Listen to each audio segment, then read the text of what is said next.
Добре дојдовте во третата поред емисија на Отворено 24 во серијалот што го правиме низ поголемите македонски градови, практично во 6 изборни единици во Македонија, во годината или во месецот кој што судбински може понатаму да ги одреди идните насоки во Република Македонија за тоа што ќе се случува не само краткорочно, туку и среднорочно.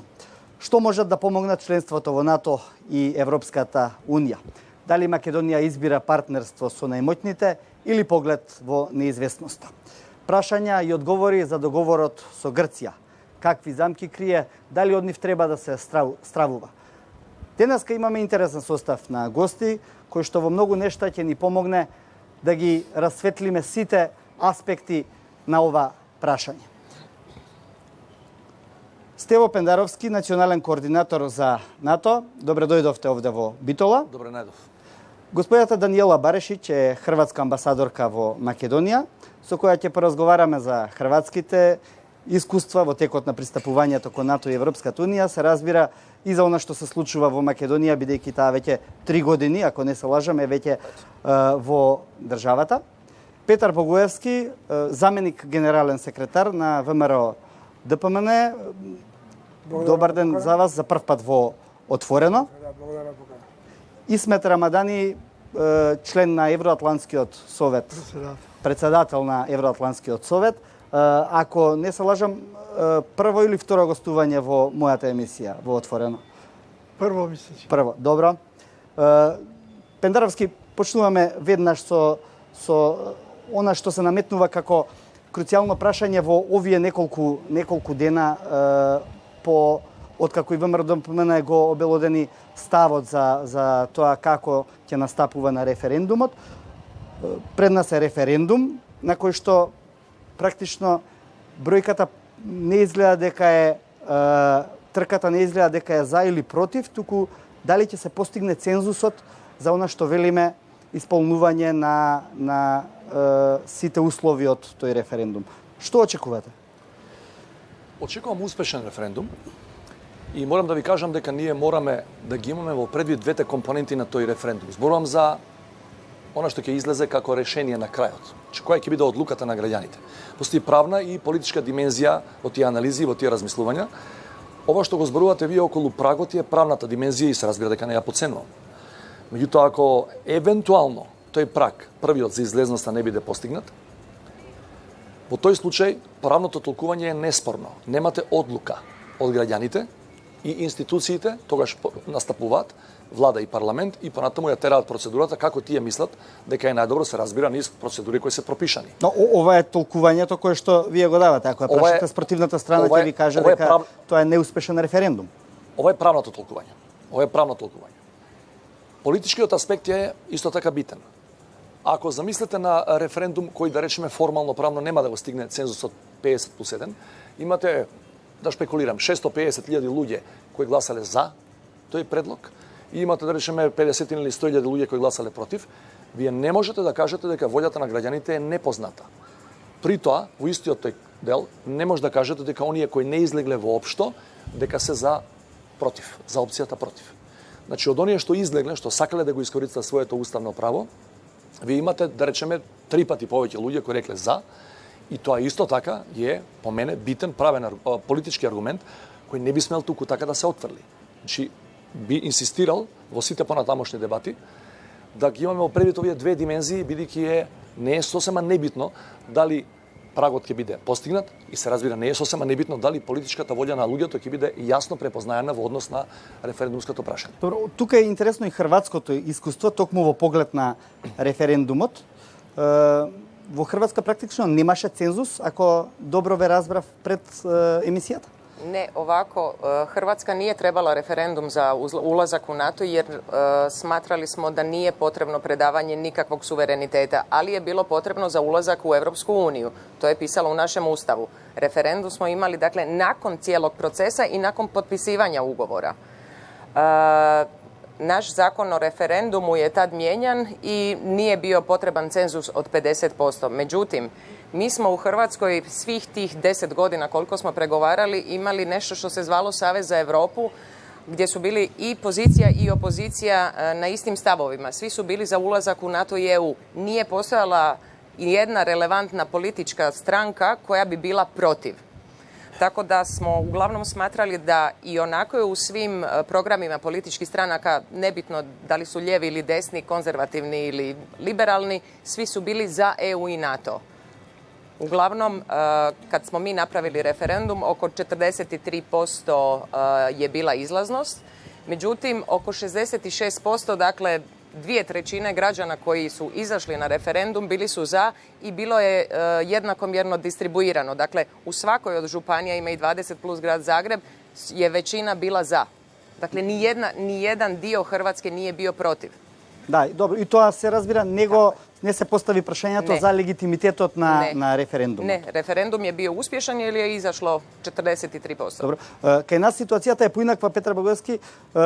Постои една групација која што се профилира за, просто и друга групација која што се профилира против и трета која што Мицковски ја нарекува абстиненцијална групација. Вие како партија, барем вие како личност, ја промовирате тезата дека Македонија на овој референдум треба да гласа против, бидејќи е штетен договорот со Грција. Очекувате ли излезноста да ја... Не сум се произнесол баш дека со тој вокабулар дека е штетен, бидејќи тоа мислам дека е несоодветен термин. Јас викам дека е неодржливо решение и како такво сакам да го образлагам. Да, добро, ќе го образложите тоа малку подоцна во однос на бројките за референдумот. Какво е вашето предвидување? А персонално чувство или сознание од внатрешностите анкети.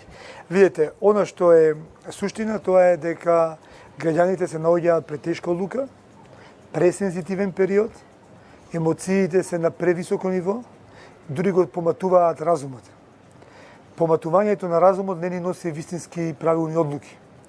И во таа смисла мислам дека во престојниот период до 30 треба малце повеќе да зборуваме за разумот и што ќе донесе просперитет на Македонија и опстојување како држава. А емотивната страна можеме да се зачуваме сите во себе си, бидејќи никој од нас не е и не може да биде задоволен од вакво решение кое представува пирова победа на грчка страна.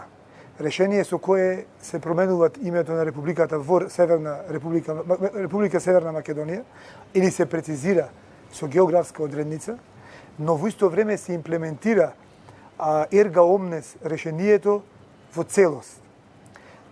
Тоа се доживува како сериозна отстапка од македонска страна. И сета таа промена и самиот назив Северна Македонија е нов за нас македонците. Сме учеле за Вардарска. Требаше подобро да биде објаснето целиот овој процес, да бидете вклучени како опозиција. И подобро објаснето и подобро воден. Еве, можевме да земеме хрватскиот пример, да имаме заеднички настап власта и опозицијата во тие разговори. Можеше да биде решението донесено со консензус, консензуално решение, ќе понудеше сигурно решение. И од друга страна и самата одлука за референдумот и референдумското прашање беше повторно донесена без консензус. Сега вака поставено референдумско прашање може да генерира добра излезност од над 900.000 луѓе? За мене референдумското прашање е кристално чисто во смисла дека јас лично акцентот го ставам на она што е во прашањето, тоа дали го подкрепуваме или не преспанскиот договор. Бидејќи ЕУ и НАТО се нашата крајна цел, нашата моментална аспирација, желба, но до ЕУ и НАТО ние мораме да поминиме преку решение кое мораме да го најдеме согласно одлуката, резолуцијата на Обединетите нации 817, мислам дека беше. Во таа смисла многу малку му објаснуваме на граѓаните што е суштината и зошто воопшто прифаќаме разговори со Грција. Зошто и владите, гледам и сега само тоа го користи несрекно, дека владите на ВМРО ДПМН исто така преговарале со Грција како и они. Што е за мене смешен аргумент. Апсолутно дека сите влади на Република Македонија, од сите политички партии, од моментот на создавање на независна Македонија преговара, односно разговара за решавање на овој проблем. Зошто? Бидејќи ние во Обединетите нации или конституирањето на нашата држава беше под името 25147. Тоа е името на Република Македонија. Бројчето на нашето барање е да влеземе во Обединетите нации. Тек името поранешна Југословенска Република Македонија го добивме 95-та година како времено решение, за да има како да не именува дел во таа билатерална и мултилатерална соработка, решение кое за жал се зачува до ден денес. Добро. Во таа смисла граѓаните треба да знаат дека и после завршување на овој референдум, во случај на победа на опцијата против, разговорите ќе продолжат. Сакате да кажете дека погрешно води кампањата, владата водела, не можам да ве Апсолутно да. Владата води кампања со некои ветувања кои се далечна перспектива за Македонија, не ја кажува суштината. Зошто преговараме со Грција? Што е суштината во тие преговори и зошто мораме да најдеме решение за овој проблем? Бидејќи постоењето на македонската држава е целосно блиско врзано за решавање на овој проблем. Доколку не го решиме овој проблем, ние сме условени со самото признавање за нашата независност од Обединетите нации. Педаровски, веднаш ќе ве оставам после за подоцна малку. Педаровски, само лоша ли е кампањата што ја води владата? Недоволно јасна или ги подценува можеби граѓаните? Ако веќе зборуваме за промена на име, зошто тоа го нема во кампања? Не, ја би се реферирал, кампањата може да биде посебен блок на прашање. Значи ние сме примени од почетокот како поранешна Југословенска Република Македонија, не со бројче, од почетокот под ФИРОМ. 95-та е времената спогодба со Грција, која стипулира други одредби плюс и обврски за двете страни. Ние сме од почетокот ФИРОМ и во сите организации сме примени како ФИРОМ. Ова ме зачудува малку. Значи ние мораме да знаеме сите ние граѓаните зошто преговараме и зошто мораме воопшто ваков договор да имаме. Затоа што 2008 кога НАТО имаше самит, вели сите услови оваа кандидатка ги исполни, освен прашањето со името. Че ние мораме да најдеме заеднички прифатливо решение, ама взаемно прифатливо решение. Че не може да кажеме не преговараме. Има луѓе кои се враќаат на тие први формулации кои велат ова беа разговори околу разликите за, тоа да не се лажеме, од 95-та понатаму со одредени празни одови, секој пат било повеќе од разговори за разликите околу името. Секој пат имало предлози за името на државата која треба да го замени ФИРОМ. Мислам дека е јасно зашто преговараме. И таа влада и оваа влада, сите влади, тоа е точно, преговарале, бидејќи го знаат единствениот услов, голем, крупен, суштински, кој не оневозможува да станеме членка во сите меѓународни организации. Иначе не би преговарале воопшто. Дали е тоа уникатен предуслов само за нас? Да, ма знаеме и зошто стана. Дали оваа држава е единствената во историјата на светската дипломатија, на која е речено не можете под вашето име да станете членка? Да, ама таа е реалноста. Можеме да кукаме до утре, ама таа е реалноста. Повелете, Богослав. Хубаво е само на кратко. Ако бевме од на старт примени како ФИРОМ, тоа што беше проблемот ФИРОМ да се искористи во оваа спогодба со Грција? Оваа новата преспанскиот договор. Зашто не беше зашто не беше ставена Република Македонија именувана во самиот договор како ФИРОМ? Ако не беше проблем информацијата ФИРОМ, туку Македонија најпонизно беше именувана со бројче од барањето Обединетите нации. И денес преспанскиот договор Република Македонија не постои како ФИРОМ. За жал никако ФИРОМ. И второ, ова решение од Преспа не е решение име кое го менува само употребата на таа кованица ФИРОМ. Ова е решение за севкупна употреба, вклучувајќи и промена на уставот со цел употреба на тоа ново име внатре во домашниот правен и секој вид на промена. Да, само една реченица, значи верувајте ми, има правни резони зашто е тоа така, бидејќи од кога сме примени во Обединетите нации и вклучително таа досегашна правна рамка базична меѓу двете држави, ние сме иделе со тоа име и сме иделе како втората страна. Меѓутоа, верувајте ми, лично ви кажам како граѓани, па и како македонец, Република Северна Македонија, бидејќи е контекстот и нужноста е таа, многу помалку ме навредува од ФИРОМ. Во ред, но можеше да употребиме таа официјалност во склучување на спогодбата. Добро, благодарам. За сега, господине Рамадани, во однос на договорот со Грција постојат различни мислења во јавноста, можеме и тука да ги видиме, но се наметна како една нужност. Што без тој договор, а што со тој договор? Да. Ќе морам малку логично да извлечам од сето ова што ние го дискутираме, дали ќе биде успешен референдумот, договорот и така натаму. Прво, треба да знаеме дека и да бидеме убедени во тоа, затоа што сме и сведоци на настаните од 90-тите и наваму.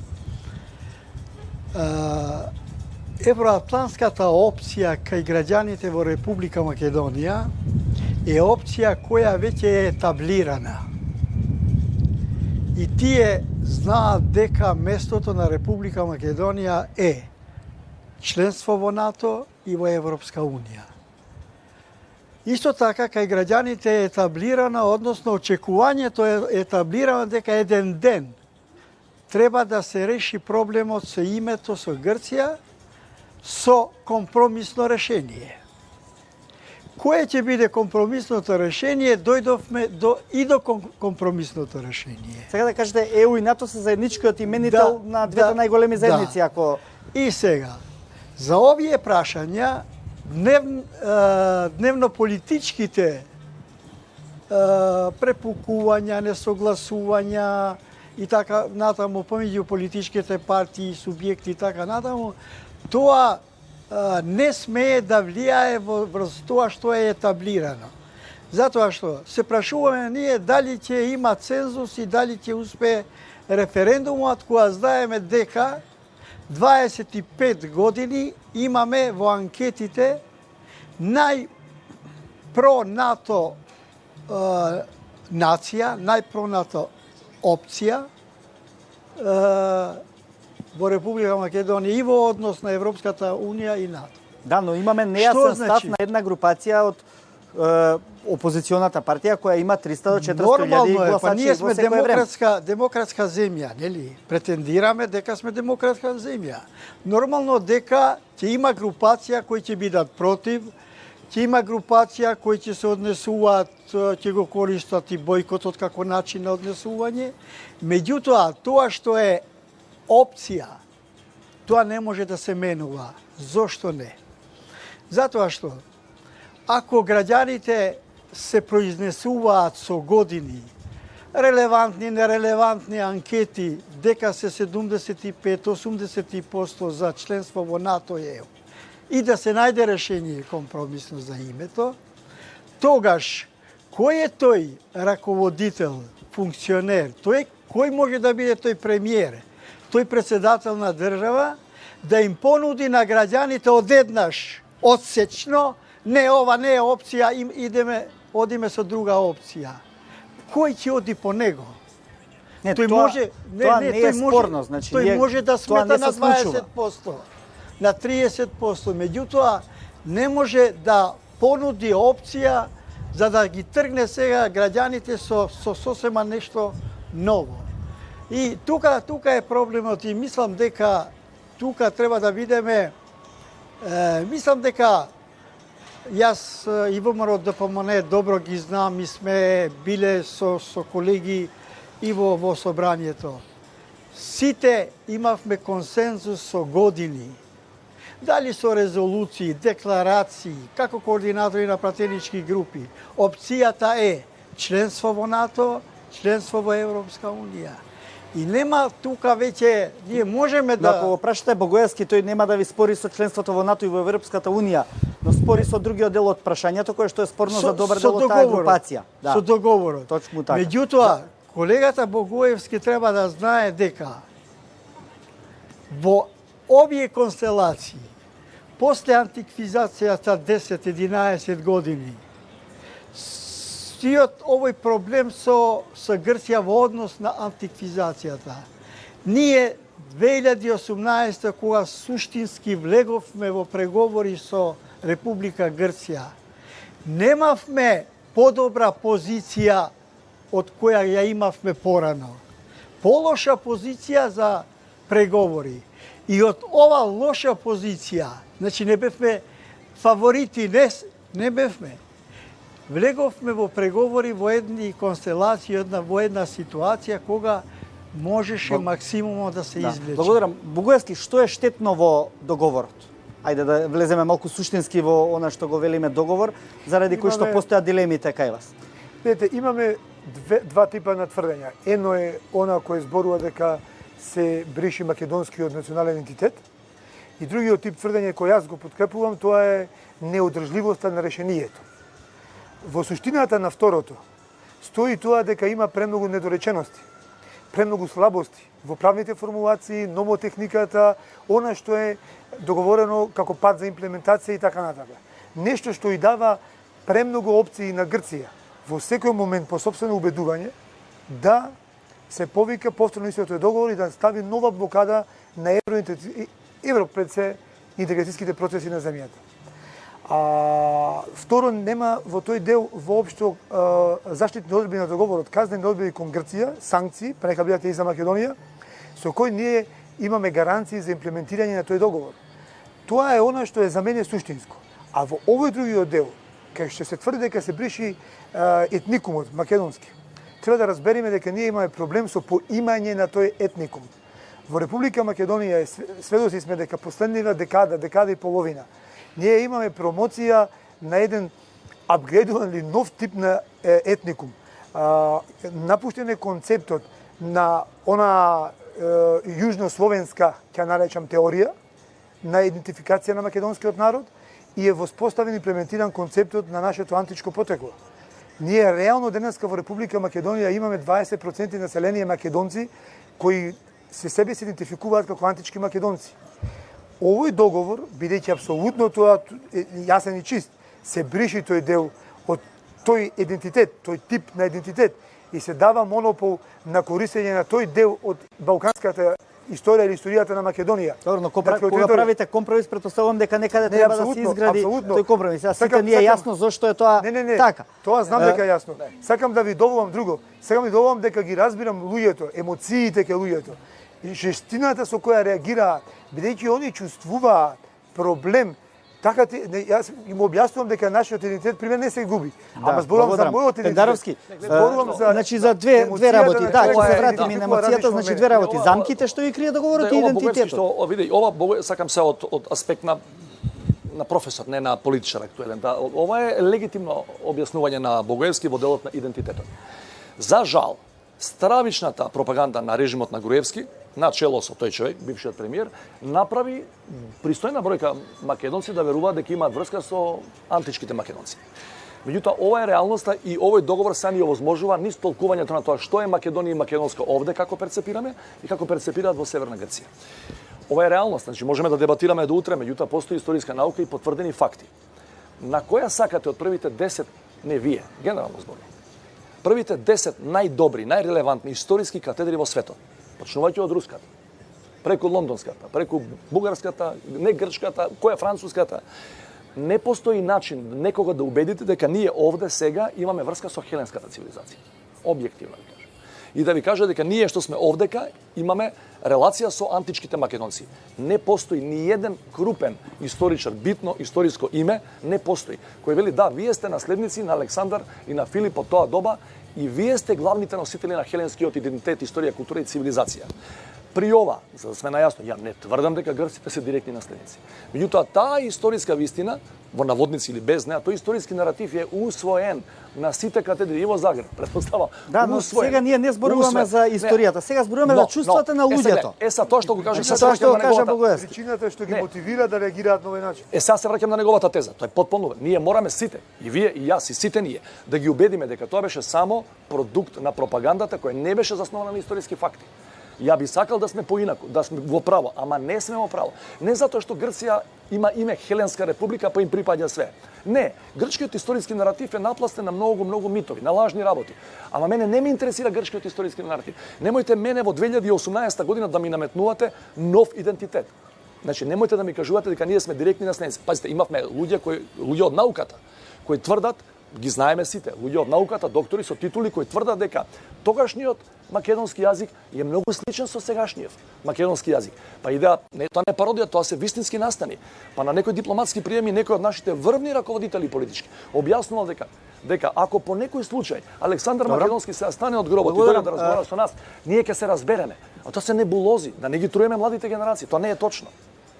Барешич, сакам да ве прашам во однос на овие дилеми што ги постави Богоевски, во однос на тоа кога две земји ќе се договорат нешто, стравувањето тука во Македонија, што го искажа сега и еден од соговорниците, е дека Грција утре задутре, кога Македонија ќе ги почне преговорите со ЕУ, би можела повторно, толкувајќи на еден или на друг начин, да ги блокира преговорите. Мислам дека тоа во многу нешта зависи и од политичката волја и од културата на практицирање на политиката. Хрватска и Словенија има одреден спор кој што бргу го решија. овде малку појужно работите се изгледаат поинаку секогаш кога станува збор за политиката и оттаму веројатно тие стравувања. Што мислите, доколку двете земји се договорат, дали понатаму ќе продолжат меѓусебните сопки или би можеле да ја практикуваме европската култура на вистински начин? Prvo za dogovor trebaju dvije strane i to što je postignut ovaj povijesni dogovor je stvarno hvala i kapa dole za obe strane. Takvi su bili uvjeti, takvo je bilo sve. Moglo se postići. Što se tiče blokada, razgovora, dijaloga, da, mi smo imali taj problem. Počeli smo naše pregovore 2005. godine i tamo negdje 2007. mi smo godinu i po bili blokirani u svim poglavljima, odnosno ne u svim, ali recimo u trećini poglavlja, koji nisu imali veze sa sporom kojeg smo imali sa našom susjednom zemljom. Ali da, sjedili smo i razgovarali smo.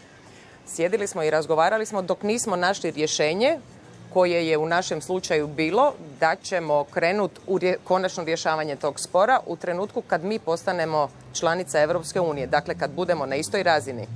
Ne kad smo izvan kluba, nego kad smo unutra. Naravno, postoji odgovornost političara u obje zemlje ili u svakoj od zemalja ili u svakoj zemalja Europske unije ili NATO-a. Da, ima svoje nacionalne interese, ali imaš i interese saveza. To vam je uvijek pitanje stavljanje, ne znam, stranačkog ili osobnog nad nacionalnim. Ja smatram da je nacionalno prvo. Odgovorni političari jednako tako. Ja vam ne mogu gledati u karte i reći unaprijed da li će neko nekoga blokirati, ali vi ćete, odnosno ova zemlja će biti u drugačijoj poziciji u trenutku kada počne pregovore i u trenutku kad krene tim putem. Puno jednostavnije nego kad je izvan i kad svi drugi o njoj razgovaraju. Благодарам. Рамадани, крие ли договорот такви замки? Крие ли договорот замки во кои што би можело утре повторно да бидеме мета на блокада како Не. земја? Знаете зошто? Ќе си земам пример со Албанија. Албанија е веќе членка на НАТО. Албанија со Грција се уште има отворен проблем. Прво има уште воена граница која се квалификува. Границата уште од Втора светска војна. Имат проблеми во делот морето, Јонско море. Меѓутоа, не беше блокирано за да добие датум за пристапни преговори. Наша задача е да го искористиме овој факт. Прво, ние влегуваме во НАТО. Во НАТО веќе нема вето, затоа што работата за вето во самиот заврши, последниот. После тоа, кога ќе се отварат поглавијата, ќе има проблемчици, би рекол, во сите тие преговори, договори и така натаму. Меѓутоа, воедно не може да се навлезе, затоа што веќе припаѓаме во клубот на земји каде што нема да дозволат тие другиот да ти го оспори идентитетот.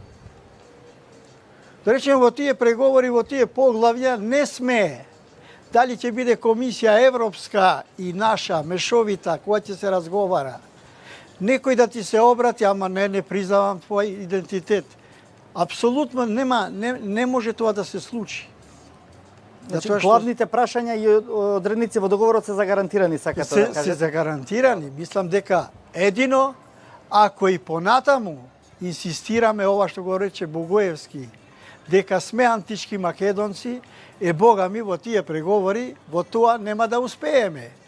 Мислам, тоа не проаѓа.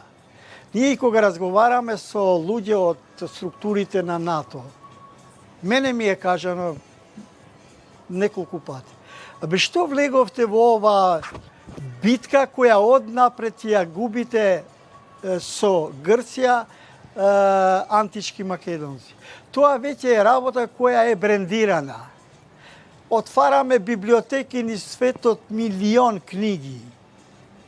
Антиката е резервирана веќе за Грција. Ние можеме да расправаме дали им припаѓа или не им припаѓа, меѓутоа во такво нешто мислам дека таа битка не се добива. Богоевски, постои ли алтернатива на членството во НАТО и ЕУ? Па, многу е битно да не навлекуваме сега врз нас некои апокалиптични сценарии. Јас се надевав дека Македонија ќе биде членка на НАТО 2019 година почетокот. За жал и тука имам една забелешка во тој дел. Слушнав дека ќе биде тоа 2020, нешто што лично ме разочарува многу сериозно. Но она кое е известно дека доколку дојде до промена на владата на Република Македонија со победа на опцијата против на овој референдум, секако дека и новата влада, макар составена од ВМРО ДПМН, апсолутно ќе продолжи и ќе бара начин на решение на овој проблем, о кој нема бегање. И овој проблем мора да се разреши со Република Грција. Дали тоа ќе биде успешно воопшто? Дали се воопшто тие шанси? Е сосема друга анализа. Сега се потребни аргументи за граѓаните да излезат на гласање на овој референдум и да се произнесат онака како што чувствуваат, онака што сметаат дека треба да се произнесат. Не мора да прифатат мојата опција и моите аргументи. Но она што е незначено е тоа е блиската перспектива да станеме земја членка на НАТО. Знаете дека НАТО комплетно ќе гарантира нашата сувереност, независност, нашата целовитост, ќе ја стабилизира земјата и внатрешно и надворешно, ќе ги отвори билатералните војни соработки со нашите соседи и земјите членки на НАТО и партнерство. Знаете дека НАТО ќе ја отвори и европската наша безбедносна перспектива и учество во тие европски нови системи кои се градат. Знаете дека НАТО ќе ни овозможи на Македонија апсолутно подобрување на бизнис климата и апсолутно подобар живот. Но сето тоа... Сега не знам дали сте за или против. Не, но сето тоа разочарува со самиот факт што од моментот, ако земевме да работиме, а не како владата малку заборава на работа, многу повеќе зборува, ќе бевме членка на НАТО, доколку се успее да помине референдумот, ќе бевме членка на НАТО 2019 година. Добро, Пендаровски, зошто не е порано туку подоцна? Мислам дека има станува збор веројатно за недоразбирање, не за неразбирање, за недоразбирање.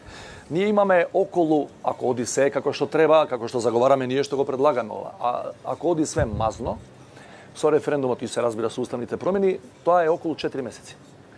Па дури и да немаме референдум и уставни промени, тие ги викаат accession talks, пристапни разговори, траат околу 4 месеци. Имаме една од поновите членки НАТО ќе ни каже. За жал, проверувавме, не можеме никако, значи идеално да биде се претходново, не можеме порано од 11 до 12 месеци да ја завршат тие ратификациониот процес во сите земји членки. Има земји членки кои имаат сложени политички системи, Белгија има повеќе парламенти и други, особено федерациите.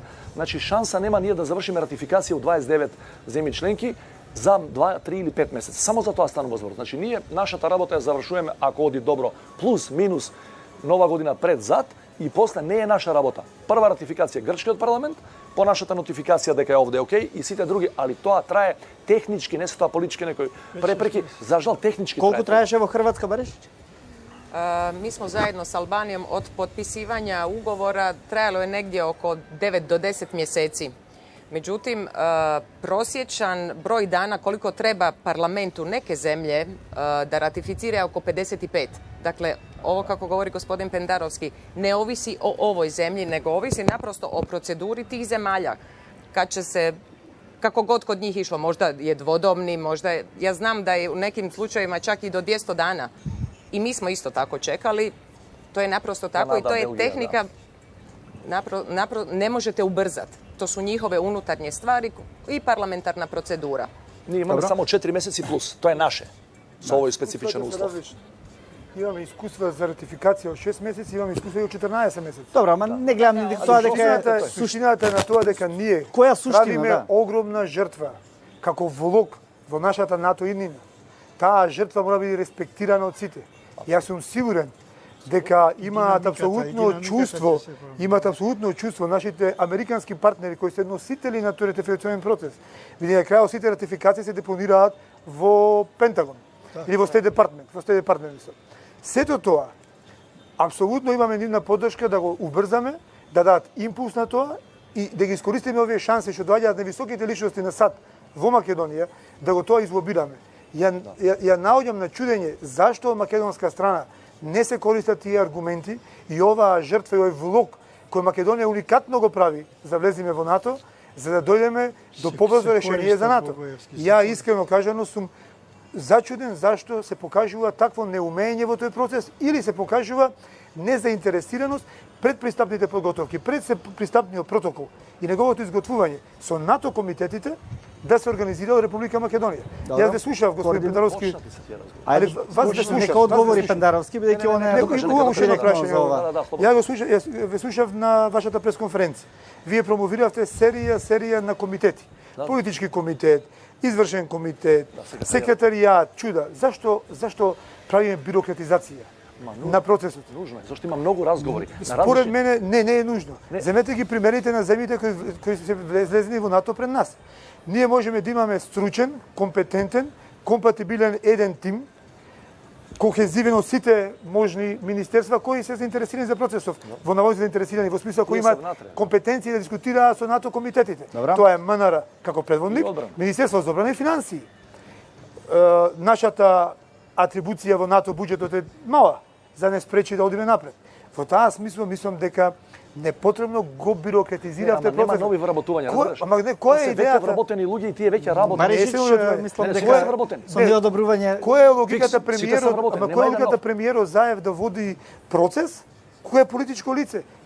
Вие сте национален координатор, направете тим со експерти и завршете работата. Слободно, Бариш. Заев да го менјам ја и у тој првиот дел. Ваше што ќе одлучите, ја не сум учител. Ајде оставете го хрватското искуство да го чуеме, ве молам. Ве молам да го Sve u redu. И со ЕУ е исто.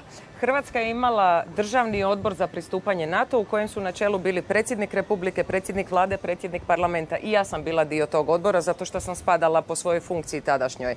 Operativni su imali ispod, tu su u ovaj državni su spadali i ministri vanjskih poslova, financija, obrane i svih koji se to tiče i naravno imali smo operativni. Postojala je osoba koja je sjedila u Ministarstvu vanjskih poslova koja je operativno vodila ove pristupne pregovore. Zvala se, imali smo i koordinatora i osobu koja je bila na čelu, dakle dva različita. Imali smo dva kruga pregovora. Ono što smo mi htjeli državnim odborom za pristupanje Hrvatske NATO-u pokazati da smo svi zajedno želimo, dakle i državni vrh i svi ostali, da je to naša strateška odrednica i da i predsjednik i premijer i predsjednik Sabora to žele. Благодарам. А дали вашата мисија во Брисел беше празна како македонската? Во ЕК на разговори со НАТО? Сега не имаме празна мисија во Брисел. Не имаме амбасадор уште. Во ЕК имаме празна амбасада во Брисел. I NATO misija prazna.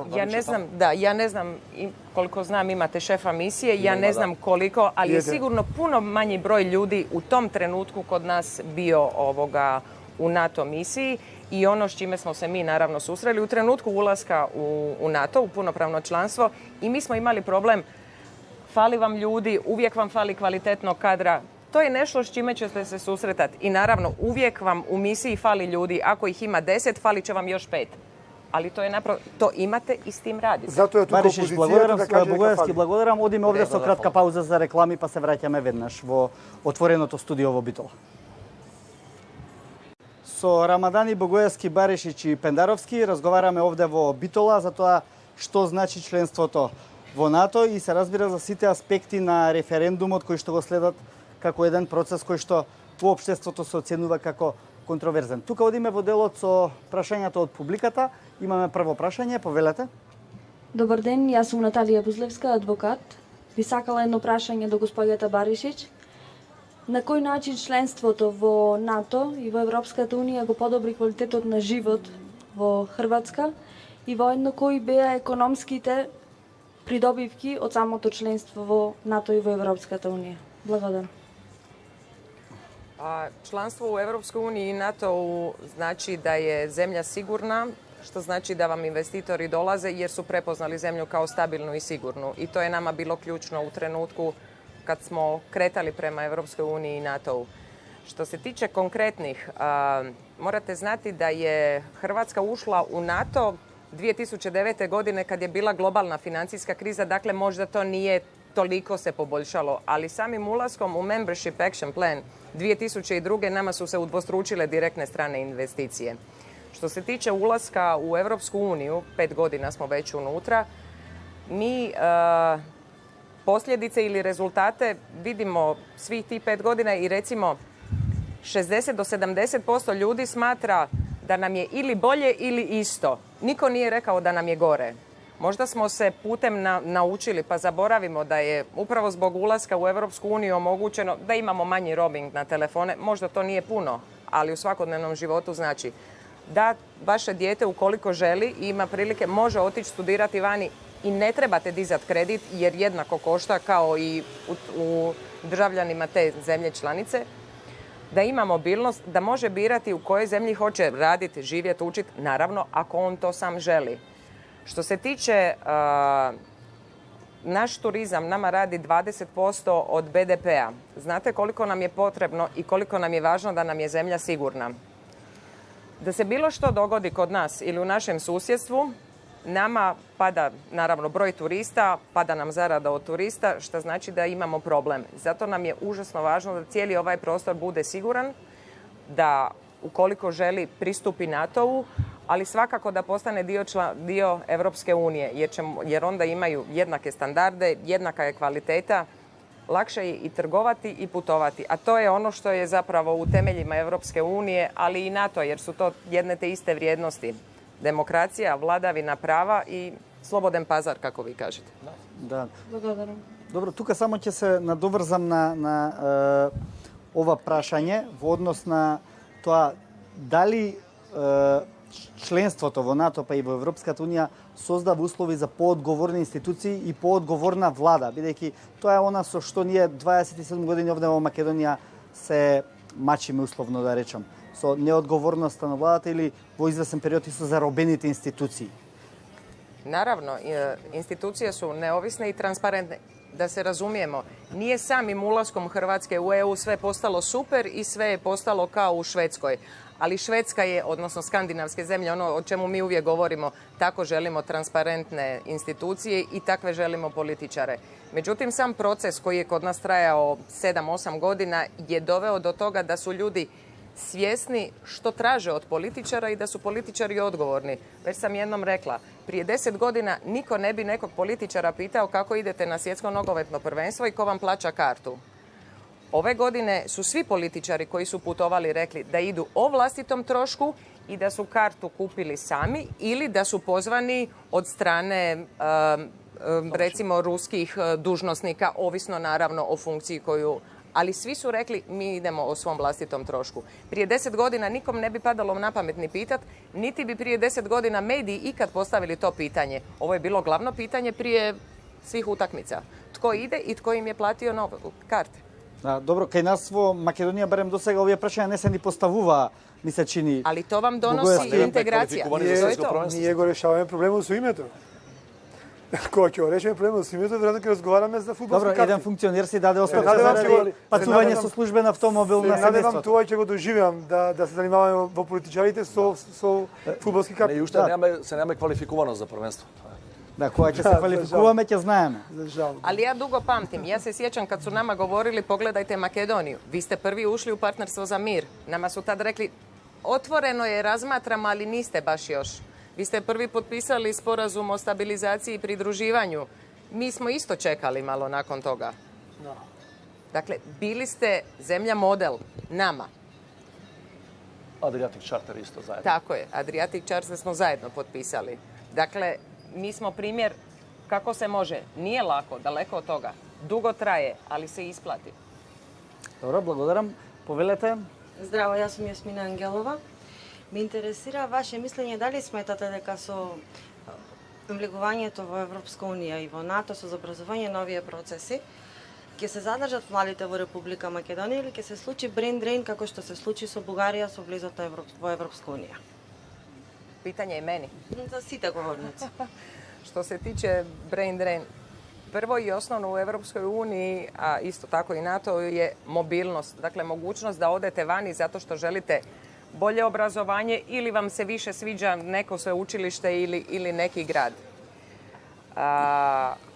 Kad uđete u ove asocijacije, vaši političari, oni koji vi birate, trebaju napraviti takve uvjete da mladi žele ostati. Da im se više sviđa Zagrebačko sveučilište od recimo, ne znam, Londonskog ili Bečkog ili Berlinskog. Dakle, na političarima je, a građani imaju svoj glas. Oni mogu te političare zamijeniti. Oni im daju ili ne daju povjerenje na izborima. Ako ne opravdaju, ima izbori. Добро, би можеле тука да предискутираме и со вас како млад човек.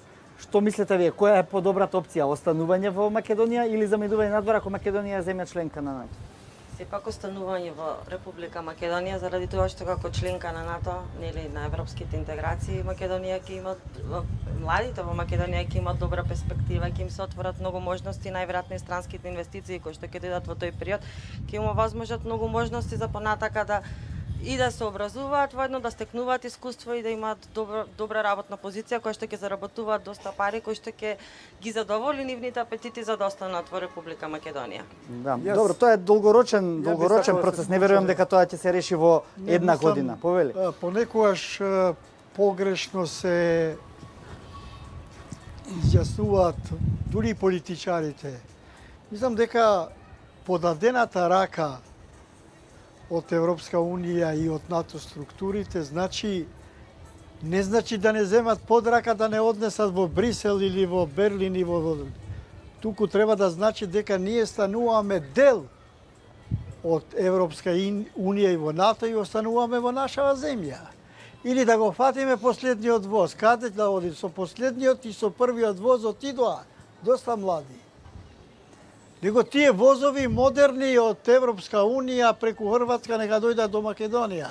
Мислам, треба да се свати така, затоа што понекогаш кога не ги дообјаснуваме работите, се мисли дека Европска Унија, НАТО, се качуваме во вози, си одиме. Тука станува збор за достигнување на стандардите, а не за... Тоа е, па тие стандарди тука повелете... Една реченица како човек кој едуцира пред да бидам ова што сум сега, млади луѓе, че ова финеса е многу интересна, сакам да ја повторам, тоа е одлична теза на амбасадорката. Значи, вели, кога ќе бидеме дел од тие системи, како што е Хрватска сега, ќе биде ваш избор дали сакате да одите на подобар универзитет. Сега, за жал, бидејќи немаме такви можности во Македонија, сме изолирани, знаете, сосема сме ќе штурнати, сега од мака луѓето бегаат надвор. Дали за работа, дали за студирање. Тогаш, ако сакаш, ќе одиш. И ако ги гледаш само голите бројки, можеби во некои периоди има и поголема бројка на луѓе кои одат. Ама тоа е нивна собствена желба. Сега, сакаш, не сакаш, мораш да бегаш од држава, бидејќи досега немавме шанси да останеме овде, да правиме кариера, фамилија и така натаму. Тоа е разликата. Јас сакам да се вклучам со краток одговор и со она што мене сакам да направам компарација, омилена тема патриотизмот. Ја не знам како ќе биде после, но знам како е сега. Бидејќи ние сме многу силни патриоти и ги наоѓаме секој ден пред на социјални мрежи, имаме илјаници патриоти. Треба да знаеме дека патриотизмот е прво промоција за чувување на државноста. Второ наред, според мене, приоритет на патриотизмот, првото е институционалниот капацитет, нели? Второ е жива Македонија. Ние губиме жива Македонија. Што ако ние ќе имаме, ја пример, би сакал ново име за Република Македонија.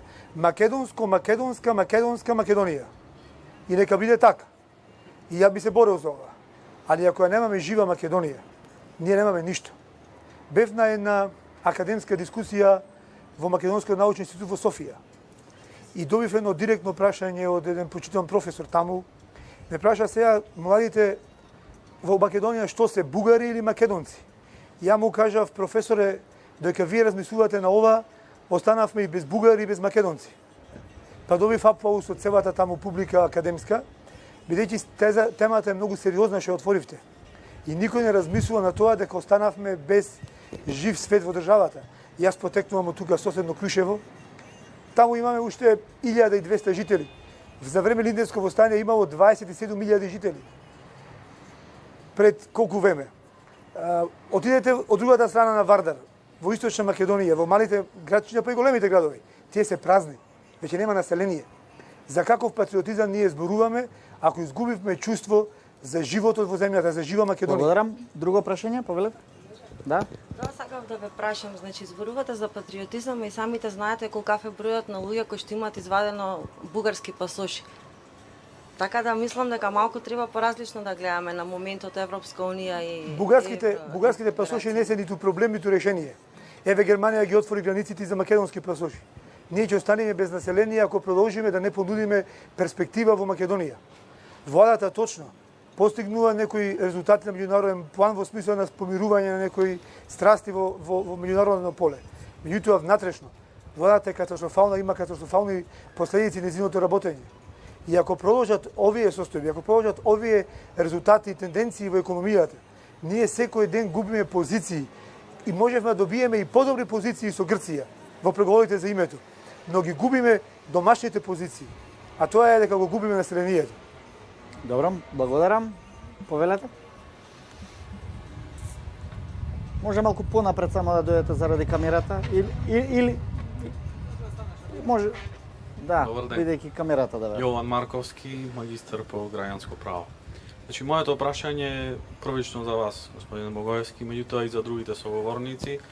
Во случај да биде исполнет цензусот и резултатот би бил за, значи, мнозинството би гласало за.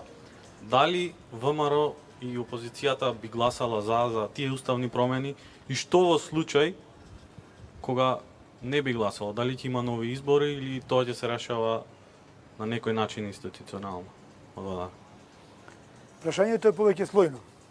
Прво политички, да, бидејќи јасно кажа председател Мицковски дека малку фигуративно ќе се поклониме на волјата на граѓаните. Во таа смисла не може да се толкува граѓански оглас. Правнината димензија е друга. Овој референдум е консултативен, не е задолжителен. Во таа насока не наметнува облигационно однесување или задолжително поведение на нашите пратеници и гласање за. Пратениците на крајот на краиштата одлучуваат сами согласно уставни одредби, можности уставни, одлучуваат во свое име, пошто се носители на онај граѓански, нели, преносно легитимитет. Но сепак, јас мислам дека доколку граѓаните одлучат да ја прифатат ова решение за кое сега се одлучува на референдум, за еднината на Македонија или за членство во НАТО и во ЕУ, али како решение јас би го нарекол повеќе на проблемот со Грција. Јас така го гледам. Ја мислам дека ќе нема простор, барем моје мислење, дека нема простор и не е принципиелно да се оспорува волјата на граѓаните. Добро, благодарам. Пред неколку дена еден институт излезе со одредени оценки или анализи за можноста за руско влијание во референдумот, па дури и за хакерско влијание во референдумот. Јас знам дека вие овде не сте по професија луѓе кои што може да се занимаваат со хакерските, но како го оценувате обидот за руско влијание, па дури и за местење на резултатите од референдумот? ИФИМЕС беше тоа. Значи, јас знам анализата, ја прочитав и ја мислам дека промена на резултатите на референдумот е невозможно да се направи. Сигурно не може да се направи. Нашиот систем е малце традиционален, малку е застарен, не се подпира само на сајбер просторот, така што тој дел не. Меѓутоа, она што мене ме загрижува и што го забележувам од извештаите на сите надлежни служби е дека постои се поголемо влијание на социјалните мрежи во однос на ова што се нарекува еден јавен дискурс или јавна дебата за прашања во кои ние на дневен ред на 30 на сите. При тоа немам најмала намера да обвинам држава конкретна. Немам таков податок. Меѓутоа, факт е дека е неколкукратно зголемена присутноста и интензитетот на продуцирањето на лажни вести кои се обидуваат да кажат дека ова така наречена западна варијанта, да ја наречам за државата, по која треба да одиме, дека не е многу сигурна, дека на долг рок е неуспешна опција и дека ние треба да бараме нешто друго. При тоа има и политички субјекти, тоа треба да го кажеме, политички субјекти, па и поединци, кои преку ова неформално здружение или групација, движење, како да го наречам, бойкотирам, кое е легитимно што одржува митинзи низ цела Македонија, пропагирајќи својата кауза. Меѓутоа, според некои информации што ги имам, дел од нив имаат закупено рекламен простор, посебно на билборди, кој далеку ги надминува нивните финансиски можности и далеку го надминува електоратот кој било кога порано на избори гласал за нив. Што тоа се работи со кои се разбира институциите треба да се занимаваат, меѓутоа факт е број 1 дека постои засилено присуство на, ја ги нарекувам, екстра регионални играчи, не зборам за држави, и факт е дека ние мораме да се избориме и со тој тип на пропаганда која е чиста, класична, школски пример за антизападна пропаганда. Добро. Богоевски и Рамадани, очекувате ли учество на такви силни странски меѓународни фактори кои што би се обиделе негативно да влијаат во референдумот? Добре. Јас руското влијание од рускиот бот центар го чувствувам лично секој ден. Банирам преку 80 ботови дневно на мојот фан пејдж. И е исклучително напорно, бидејќи користат прво вулгарна терминологија, навредлива и за семејството, а имам и дете кое е присутно на социјални мрежи. Второ, користат многу нечестна пропаганда. Од типот дека Путин свири македонска музика и само што чека Македонија да ја претвори во империја. Но јас се разбирам комплетно руската страна. Тие се борат за нивниот руски национален интерес да го спречат ширењето на НАТО. И тоа е легитимно нивно право. Јас не ги разбирам нашите македонците кои учествуваат во тоа, бидејќи они, обработувајќи за туѓи бели дворови, го зацрнуваат нашата иднина. Во таа смисла никогаш нема да ги разбирам за тоа што го прават сега. Мислејќи дека прават некое херојство, нудиме некој пансловенизам, кој, патем речено, ако јас се идентификувам како словен, би требало да биде примамлив, бидејќи нели антички век ги кажавме дека имаме проблем со тоа, да се идентификуваме, ако се идентификуваме со другото, би требало да биде симпатично, но ние доаѓаме до работи кои се граничат со нормалното. Доаѓаме до антички словенизам, доаѓаме до чудна пропаганда, невидено продуцирање на дневна основа на лажни вести. Тоа не бомбардира секој дневно. Тоа ги бомбардира и моите членови, ги бомбардира граѓаните сите во целост. И социјалните мрежи, за жал морам да потврдам дека се целосно злоупотребени за ширење на лажни вести кои веќе започнаа да ја подриваат македонската државност. Дали ВМРО-ДПМН со немањето јасен став за македонските институции не действуваат како што треба? Дали ВМРО-ДПМН со немањето јасен став за референдумот на некој начин ги подгрева овие можни тези и во делот на бойкотирам и во делот на овие проруски влијанија? Ја мислам дека тоа поведение може да осетиме во сите политички партии.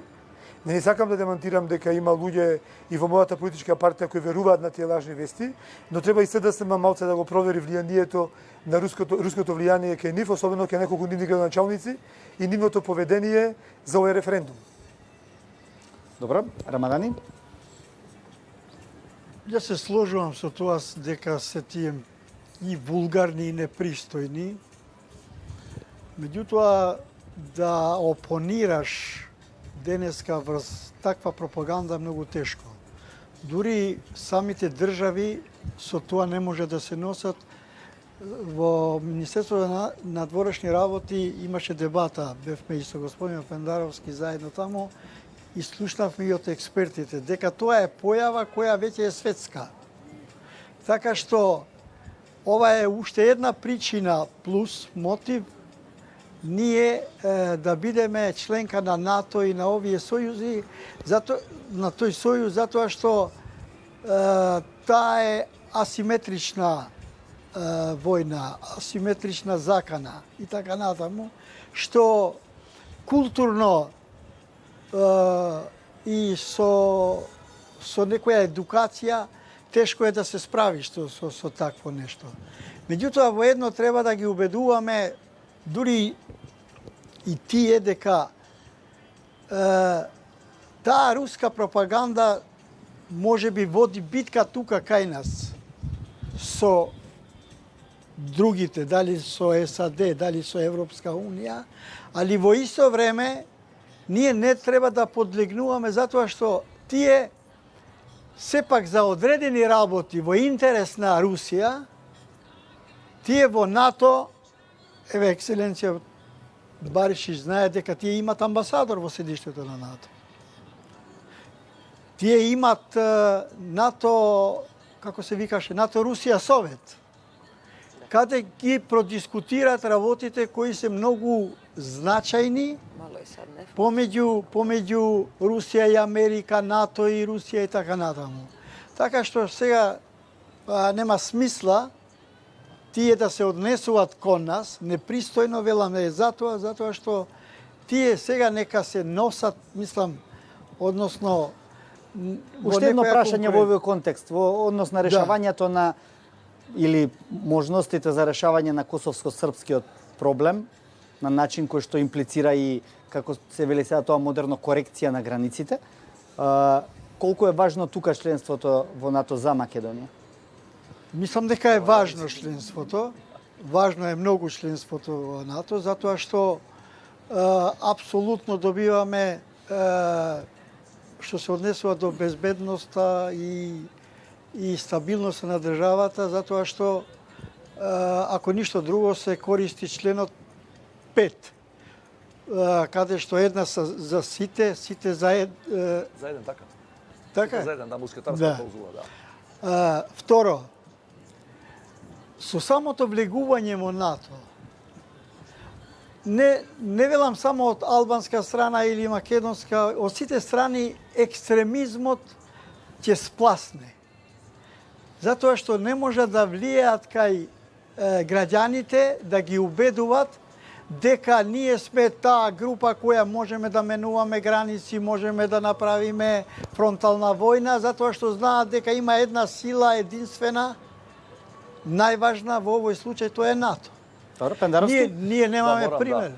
Исмет, морам ја да продолжам долж таа линија, бидејќи ја Исмет сме на тапет на контрапропагандата во последно време, дека го плашиме народот, ако не гласа за влез во НАТО, дека ќе има распад и војна. Не спинуваат, вие слушате, извини. Добро, и Богоевски е мета, и овако уште Грубешич не станала, можеби после ќе стане. Не, кажуваат нешто што не сме кажали. Не, јасно, ама добро, они се платени да одработуваат, како вели Богоевски, за туѓи бели дворови, тоа ги Добро, ајде на темата. Да, значи, еве мојата теза.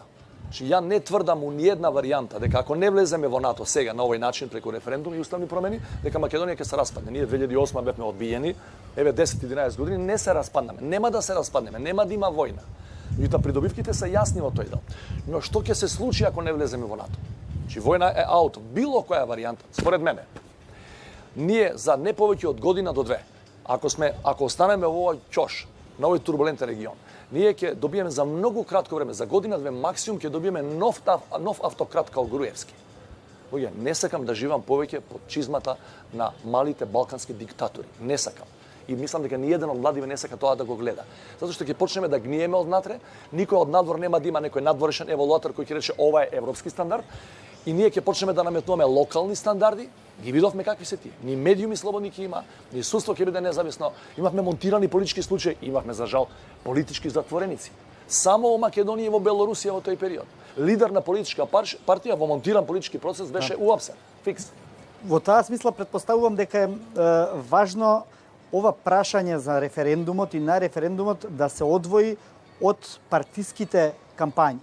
Овде не се гласа за партии, се гласа за државата. Дали ќе биде во НАТО или ЕУ, дали ќе смени име и така натаму. Меѓутоа, идентификувањето со партиските елементи го прави прашањето по-нејасно за граѓаните. Богоевски? Ја би се надоврзал на господинот Пендаровски, што го тврдеше, јас во цело се согласувам со него и апсолутно се плашам од новата диктатура, која по моите претпоставки ќе биде црвена диктатура. Диктатура на СДСМ. Лажна е представата дека доколку на овој референдум победи опцијата бојкот, дека ќе се оди водата на СДСМ. Тоа го тврдам по сите основи.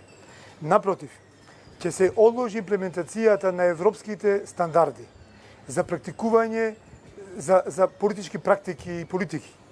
Ќе се вратиме на балканските стереотипи и балканските практики. СДСМ ќе има отворен простор да воспостави црвена диктатура во земјата, за жал поттикната од меѓународен фактор, условно кажано тоа, бидејќи ќе сметаат за виновник дека е ВМРО ДПМН, тој што го пропаднал референдумот и што ни ја одзел шансата за НАТО и ЕУ. После тоа ќе започне жестока кампања од СДСМ, дека ако нема пензии, ВМРО е криво, нема плати, ВМРО е криво. Ни вратија се распадна договорот за слободна трговија со ЕУ и не ги наметнаа повторно визите. ВМРО е криво. На тој начин ВМРО ќе стане дежурниот виновник.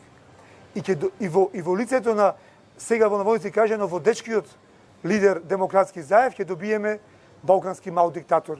И во таа смисла, мислам дека не смееме да дозволиме да продолжиме да практикуваме балкански практики во политиката. Тоа значи да не смеете да дозволите да пропадне референдумот? И тоа се гледа сега. Не, јас затоа заставам опцијата против. Зашто сам опцијата против ќе го стигне СДСМ на власт. Но од друга страна, тоа се гледа уште сега, поривот се гледа на СДСМ во оваа кампања. Комплетно е обоја кампањата со партиски бои, а од друга страна воспоставија монопол на евроатлантската агенда во земјата. Исто како што Груевски направи монопол на онаа патриотската агенда, па кој е против Груевски е предавник, сега кој е против Заев не е европеец. За монополот предпоставувам дека криво и раководството на ВМРО ДПМН затоа што им ја препушти европската агенда без јасен став. Ја не бегам од нашата одговорност. Јас само ви кажувам дека поривот, но што кажа Пендаровски, дека се надзираат такви моменти во македонското општество, се надзираат. И ја ги гледам токму сега само во овој момент. Добро, Баришич, Јас не се служам.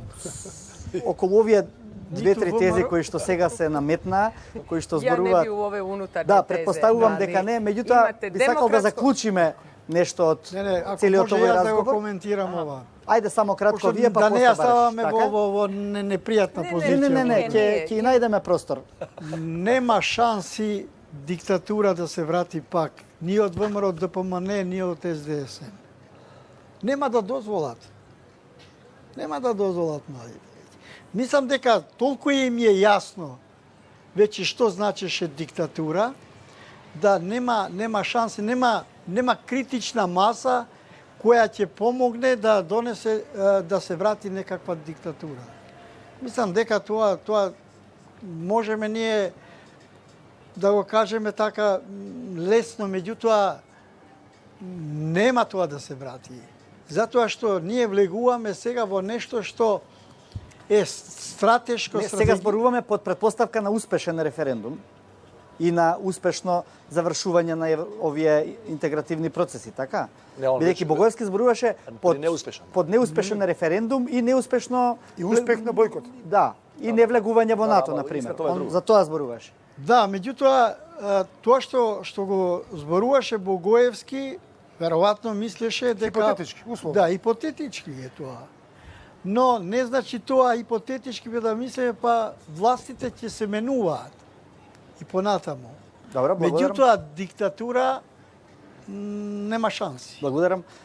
Баришич како едно си жена целиот овој разговор и како земја која што е најтазе во овие евроинтегративни процеси, на едно место слушнав од пријател, колега, ајде веќе влегувајте во НАТО и ЕУ, да не бидеме ние последни таму во таа групација. Да, последни кои смо ушли, тако е.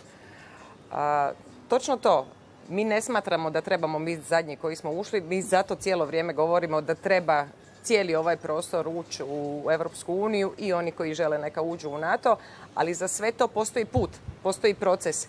Ništa vam ne znači ako dijete koje treba ići u prvi osnovne prebacite odmah u prvi srednje, ništa s njim. On treba proći cijelu osnovnu školu da bi postao zreo. Tome je služio proces pregovaranja u našem slučaju. Mi smo smatrali da smo odavno prije trebali ući, pa da smo trebali s Rumunjskom i Bugarskom, ali nismo. Takve su bile okolnosti. 6 godina smo pregovarali, taj proces je bio ključan. Da izgradimo institucije, jer nemojmo se zavaravati. Zadnjih 100 godina ovdje je bilo popriličan broj ratova. Dakle, institucije nisu trajale. Svakih 20 godina se sve polomilo. Svakih 20 godina smo mijenjali društveni sistem. Sad je valjda vrijeme da za idućih 100 godina znamo što želimo. Da želimo demokraciju, da želimo pravnu državu i da želimo slobodnu ekonomiju. To je ono što birate.